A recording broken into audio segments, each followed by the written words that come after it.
everyone, today we are going to tell you a story about Orpheus and Eurydice. Orpheus, the son of Apollo and the muse Calliope, is known as the most talented music player of the ancient times. Orpheus had a divinely gifted voice that could charm everyone who heard it. The myth said that no god or mortal could resist his music, and even the rocks and trees would move themselves to be near him. The story begins when Orpheus fell in love with a nymph called Eurydice. They were so madly in love that soon they got married by Hymenæus, the god of weddings. However, at this moment of pure bliss, Hymenæus prophesied that happiness had an expiration date. A minor god named Eurydice attacked Orpheus and attempted to snatch Eurydice right after the wedding. The nymph ran into the forest, where a venomous snake bit her. Hymenæus' prophecy came true.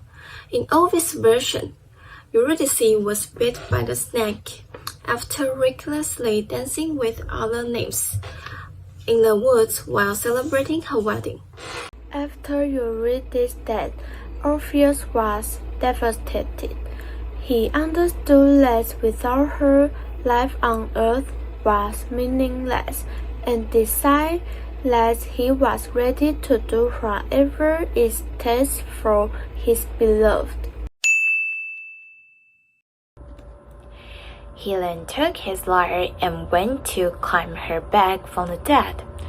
Orpheus managed to go through the three-headed guardian house suburbs by enchanting him with his music. When they asked him what he was seeking, Orpheus sang about his love for Eurydice and her tragic death. He then sang about his sorrow and how he wished to get his wife back. Orpheus was successful in convincing the gods of underworld to return him to his wife. However, Pluto and Persephone asked him to follow one simple rule. Orpheus would lead the way out of Hades, but he would not be allowed to look behind him until Eurydice had left the underworld completely. Orpheus did not hesitate for a second and accepted the proposition. Pluto then presented him with Eurydice, and Orpheus began the long ascension to the world of the living. Orpheus managed to remain calm and did not look back throughout the whole trip. However, the closer they were getting to the light of the world of the living, the more enthusiastic and impatient he was getting. When the first beam of light touched his face, Orpheus immediately turned around to hug his beloved. At that moment, he realized his terrible mistake.